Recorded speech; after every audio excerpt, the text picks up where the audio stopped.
Hey, what's up, guys? Look like the exposure is coming in a little hot. Hopefully, I can dial it down. I found a new method of dropping in diffused light on me, and my dog is right under me. I swear to God, don't ever get dogs, guys. They just all they do is get in the way. I'm just kidding. I love them so much. So today, I'm gonna be doing a short series. Making videos here and there called "Will It Last?" This is just a video idea of like if people who likes to buy gear, who people who like to do stuff like me, me like to make videos as a hobby, get gear like a camera, lens, light, um, and just do stuff like this and have future plans of doing stuff with friends and making videos. And also those great moments of like capturing moments like a family. There's many reasons why people will get stuff, and one of them would be actually to make money. So far, with actually not counting these gears because I haven't used I only used the lights for one event. I just got this camera. I mean this recorder. All the other things, I haven't really used it. They're really for my pleasure. But this camera, I have actually taken up a couple jobs with them. This camera, I have. My dog's right here again. Monday, move. What are you searching for?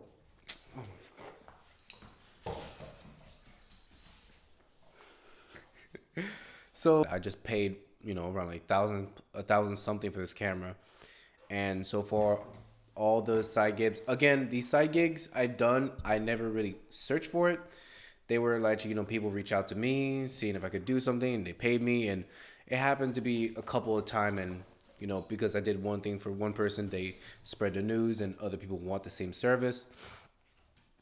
And overall, like I made almost about where I how much I spent on this camera. So actually, I can joyfully say that this camera truly did pay for itself.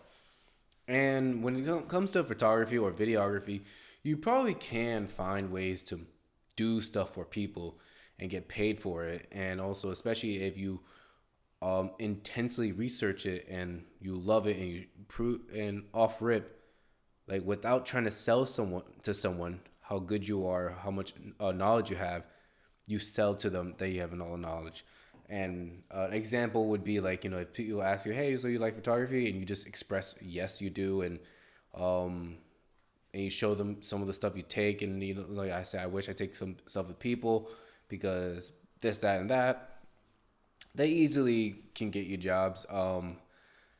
And so for people that are looking for stuff that are overall trying to make them money, and you're looking at stuff that uh, that are really expensive, and in the long run you want to know, hey, is this gonna last?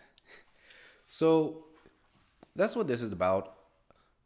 Today we're gonna be talking about audio, and I'm doing this off of some of the research I've done. As far as I know, audio is actually a great investment to put into. And I'm not just saying this just because I put out some money on a recorder, and I'm putting out more on a boom mic, and I have more intention on getting a whole setup.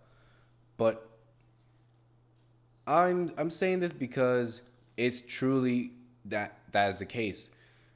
Some audio equipment that are pro level that's used and the most common and considered industry standard. An industry standard, by the way, quick disclaimer, is like the bare minimum. They would call pro level. Like industry standard would be like, oh, a camera that shoots 4K raw and with a sensor size of super 35, and for you camera nerds, you probably know what that means.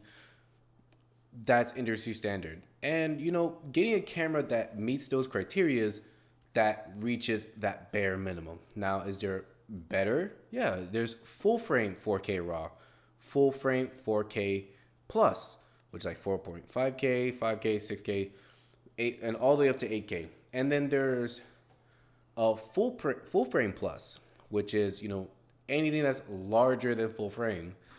Those are beyond industry standard. And so when we're talking about some audio equipment, the mics, the microphones that are industry standard that's used commonly all the time are 50 years old. An example would be Sennheiser 416. It is around close to 50 years old. It was made in the 1970s. The technology, of course, they're making new ones, but they're just manufacturing the exact same or slightly updated models of what was made 50 years ago. Um, and technically, that just because they're making newer version of it doesn't mean it's a newer product, because the technology in it is dated back to the 70s. So why is this a product that I can say will it last? One, the price never changed. It was $1,000 a couple years ago. It's still $1,000, and even when used, you're looking at only $200 shaved off. So you can buy it, use it, make only $200 off of it, sell it, and technically make your money back, or you can use it forever. The people, a lot of YouTubers, if you look online, has quoted this as career microphones, as in they will last you your whole career. If your career is 30, 40, maybe 50 years, and in the film world, being old on set is not uncommon. There's a lot of people with gray, white hairs, a lot of camera operators, directors, director of photography, um, technicians, lighting, gaffers. A lot of them are really old, and a lot of them are young. So when they say career microphones, they really do meant the longevity of time. You literally have to physically break it for it to break. And and I'm not just talking about the 416. There's a lot of other microphones that are career level, but you're looking at the $1,000 plus mark. Now, I don't think $1,000 that much when we're looking at the scope of career product. The fact that this is, I can actually say guaranteed to last you as long as your career, that's not that much. When you're looking at a product that you're gonna shell out 1,000 plus, and you're looking at around like 4 years of actual use from it, that's expensive. I'm not gonna talk about the other products that where that falls into. I'm just talking about sound equipment. Um, and starting off, like you have the Schweppes. Those microphones are $2,000 plus. The Norman, those are $2,000 to $4,000 microphones. But these are products that not only are industry standard, but are kind of common in industry standard. So what that means is, if you buy these products and you probably join a project with somebody, and or do your own project, one, people would either recognize them and have a bit more reliability, or that reassurance that you know what you're doing by getting some of the industry pro level gear, and or people will hire you on because there's already a sound design team and you have the same products as them, and as a collaboration to keep the same sound, they would pick you up. And instead of renting more of that gear, they can just pay you to get you on, pay you a little bit more, and just use your own gear. Those are one of the cases where, if people are wondering, can I get more jobs with my own gear? Yes, you can, but I do say learn about the craft 100% as well. And we're talking about recorders. A lot of recorders do last a long time, not as long as microphones. There's no career recorders, but recorders are not that expensive compared to microphones. We're talking about like between 300 to 800. And right now, for me, my opinion, again, my opinion, the Zoom F6 is probably the best recorder you can get for the money. $600, the 32-bit float, incredible dynamic range. One person could be whispering, one person could be screeching into the mic, and you can edit and post for them to sound the same. And when we're talking about like other accessories to sound equipment, most of the time accessories are also career lasting if you buy the pro grade level. A pro grade boom pole will last you forever. The only thing you might have to replace would be the XLR cable that might wear off after a while. but that's years down the line. A blimp, which is I'm gonna show you an image right here, which is a kind of a plastic foam cylinder, bean like tube that will surround your microphone, boom or shotgun, and to help isolate wind noise or distortion noise that can actually get in the way. And you a lot of time people put a dead cat over it. Dead cat is just a furry a dead cat looking thing. And fun fact, the bigger the blimps are, the different names of dead cats are. There's dead kittens, which is a really small one. Dead cat, which is the average size one. Uh, dead uh, wombat, that's like the larger one for like the extremely long shotguns. There's actually a couple different names.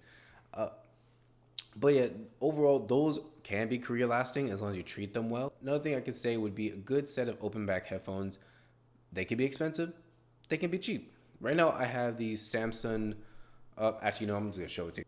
I have the Samsung uh, open back headphones. Jeez, Samsung open back headphones, and these headphones are $50 on Amazon. Really, really affordable. So far, a lot of people can argue with me, but as of right now, I'm not an audiophile, so don't quote me on this. But they are one of the best headphones I ever put on my ears. They're the most comfortable, and they're the best sounding, and that's also due because they're open back. And also they're convenient for me in my lifestyle because I get to listen if anything goes on around my house, alongside of actually hearing what I want to hear, what I need to hear, crisp and clear. And those gear overall altogether can actually help build an incredible audio setup that is very pro level. You actually look like a professional just having these and put them all at once. And also it makes the workflow much easier and everything works in unison. And are these career lasting gear for sound? Especially if you get some Sennheiser open back headphones where they're like $400, and as long as you don't bend any cables, you don't step on them, you don't drop them in the mud. Same thing with your gear. You protect all of them. You treat them like you treat them like they're expensive because they are. They'll last you your whole career. These headphones I've had for almost 2 years, and I've treated them super badly. Actually, I'm not the example to look at, and they held up just fine. They held up superbly. I'm actually treating them better because how much I realize they can take a beating. I treat them so bad with the intention of knowing that I could easily replace them because it's $50. But I treat them better because when I realize these are some of the best $50 I've ever spent on one product. I mean, I really mean it. If if I make a video talking about best $50 I ever spent, this is gonna be on the top five. Yeah, in conclusion, like again, sound it's really in your ballpark. You're looking at something that's gonna last you a long time.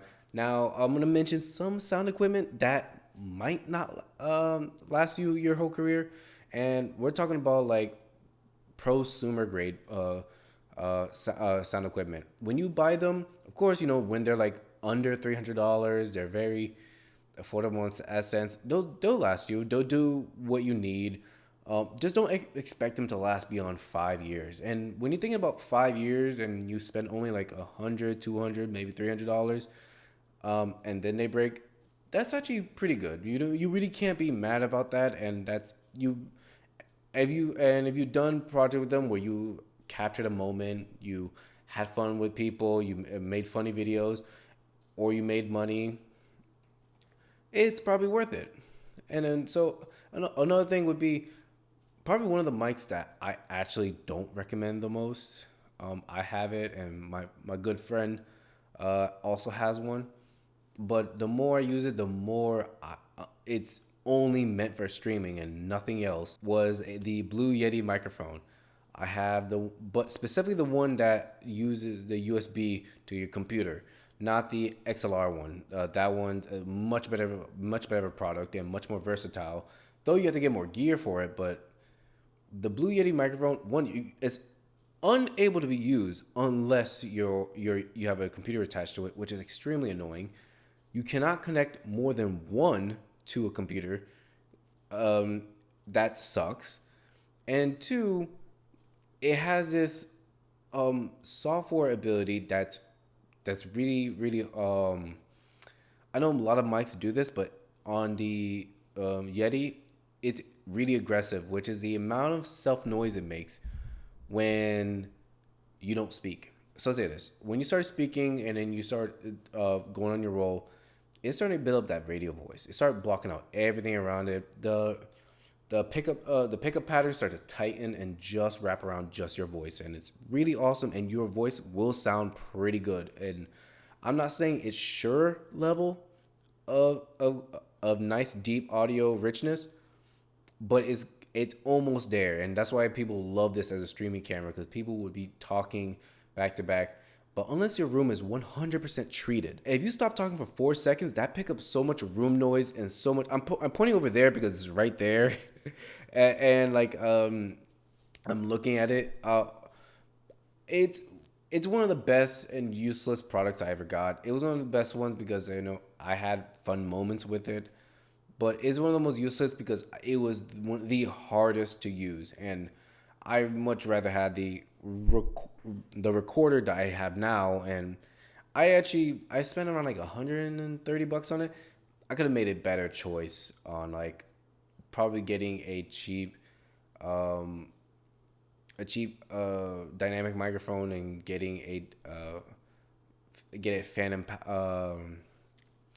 an XLR port and just link it to my computer that way. There's so many methods I could do it other than this. Almost everything that's plugged in USB, I just don't recommend. That's all the audio equipment I can think of that won't work. Um, yeah. If I think of anything else, I'll make another video for it. But either way, thank you guys for watching. I hope this helps some of y'all. And this help clarify some things. Again, these are my opinions. Don't kill me. Don't raise a mutiny against me just because I didn't mention something or I said something offensive. If you guys use the Blue microphone, Blue Yetis, and you love it, you're doing something I'm not doing. You're doing something that I that does not pertain to me. I try to make videos, and it's there's one thing I gotta say.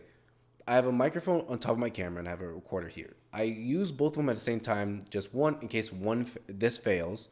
This run out of battery on me, and this I accidentally did not turn this on. There's that, and also there's to sync audio.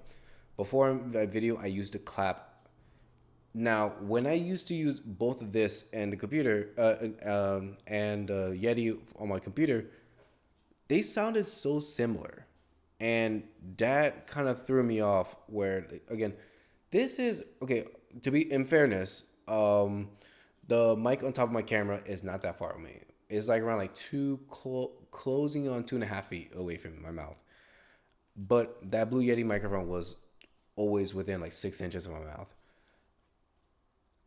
That, and for it to sound the same, I did not like that. Of course, like microphone's at its best moment when it is in a treated room. That gamer paradise of foam on the walls all around it, and super treated audio, no slap, no nothing, completely dead. Then yes, that microphone shine. But at that point, every microphone shine. But anyways, I'm gonna get out of here. I'm gonna see you guys in the next one. Thank you for watching. Have a good day.